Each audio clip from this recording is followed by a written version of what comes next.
Esto es Descubriendo Puebla, el programa en el que un grupo de expertos, semana a semana, sale a las calles de Puebla a hablarnos acerca del patrimonio cultural inmueble que ahí se encuentra. ¿Están listos para este viaje? Acompáñenme.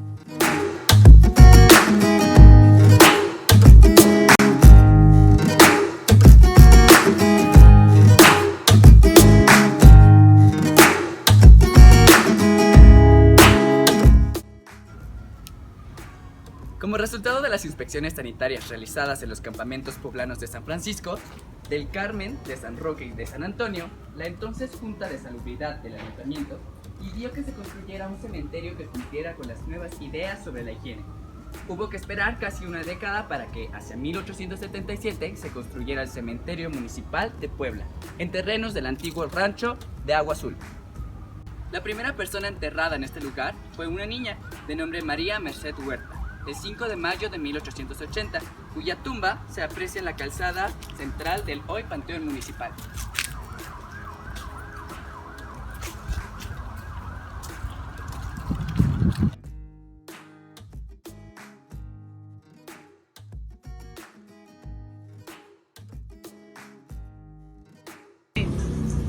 En 1531 se funda el barrio de Analco de manera provisional para los indios que trabajaban en la construcción de la Puebla de Los Ángeles, venidos desde Cholula. El barrio de Analco, que significa al otro lado del río, es uno de los más antiguos de la ciudad. La necesidad de mano de obra indígena para la construcción de la Puebla de Los Ángeles fue el motivo. Era importante para ellos mantenernos al margen del río San Francisco, al otro lado del asentamiento español.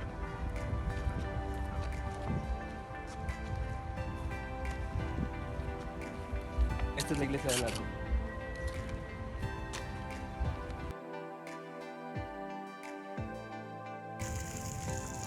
Nos encontramos ahora en el barrio de Santiago. El barrio de Santiago Cholultecapan fue habitado mayoritariamente por indios provenientes de San Andrés Cholula, que se asentaron junto al camino entre Puebla y esta población, a donde llegaban con burros cargados de mazorcas, frijoles u otros alimentos para su venta en los tianguis de la ciudad. Algunos de estos comerciantes eran recibidos en las casas de sus amigos y parientes, otros solo iban y venían. El barrio fue respetado por los otros barrios del poniente, quienes los tenían en gran estima debido a la autoridad de los caciques cholultecas allí asentados. Las casas tenían portadas similares a las que usaban los caciques de Cholula, una de las cuales aún se conserva en la calle 15 Sur entre la 19 y la 21 Poniente. El poder económico y político de los caciques cholultecas se mantuvo todo el periodo novohispano y se perpetuó hasta el siglo XIX.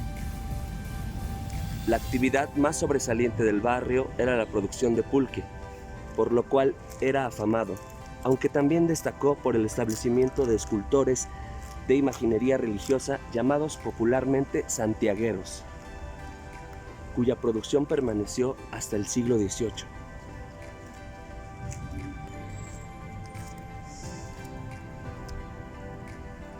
El templo de Santiago pertenecía a la jurisdicción de la parroquia de San Sebastián, atendida por los frailes agustinos, los cuales construyeron un convento y hospicio, abandonándolos hacia 1690. En el área que corresponde al atrio se ubicaba un cementerio cercado, de cual solamente se conserva el arco de la entrada que podemos apreciar actualmente.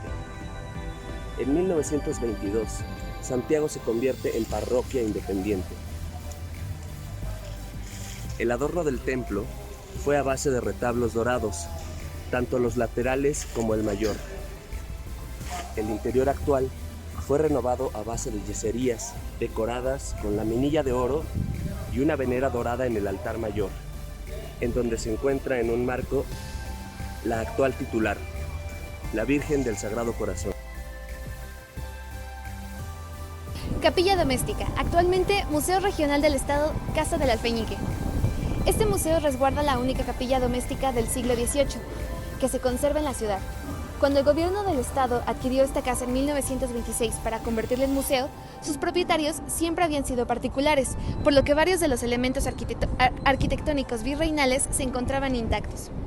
Las formas utilizadas en su decoración son similares a la de la capilla del Rosario, al igual que el uso de un lambrín de talavera con el característico azul sobre fondo blanco, integrado a la argamasa y haciendo contraste con el altar.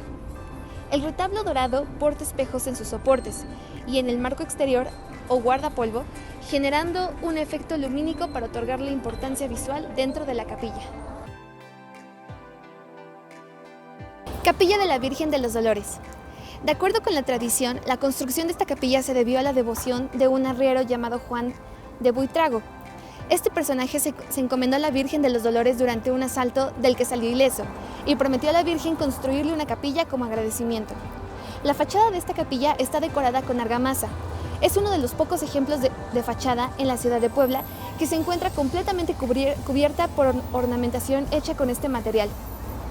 La capilla, aunque es de reducidas dimensiones, posee una torre campanario. La nave está cerrada por 2 cúpulas y presenta un pequeño coro en el interior. En los muros de la nave hay un lambrín sencillo de azulejos azul sobre blanco alternados con azulejos amarillos.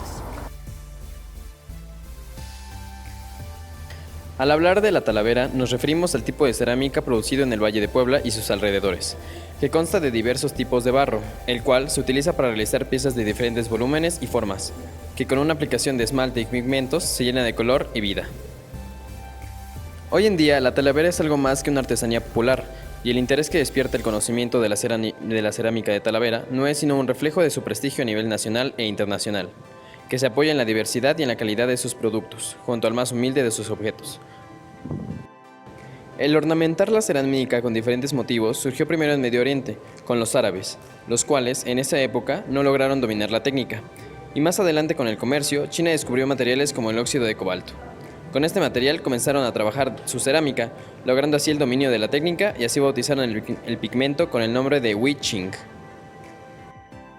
A pesar de sus similitudes, también se pueden notar ciertas diferencias como son la utilización del color, ya que en las losas talaveranas la utilización del azul es muy suave en su matiz y sus trazos son muy delicados, mientras que en la novohispana encontramos que la utilización del azul cobalto es más común y se aplica de forma tan gruesa que da la impresión de estar en relieve.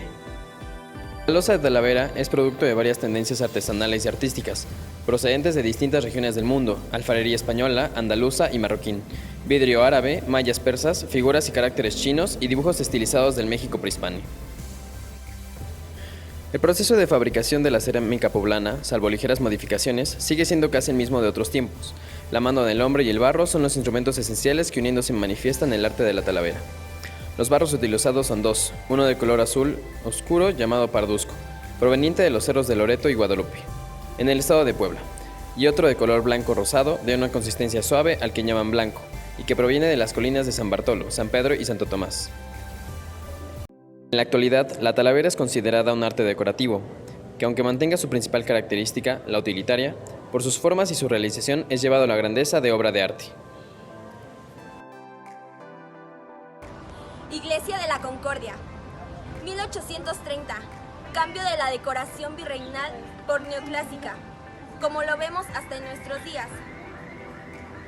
El interior de la iglesia resguarda altares neoclásicos y solo se conserva un conjunto de pinturas virreinales.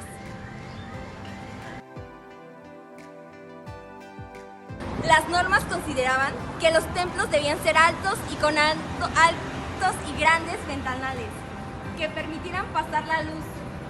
Este espacio, cuyo ingreso está reservado únicamente a los miembros de la comunidad metodista, nos invita a admirar la sobriedad de su exterior.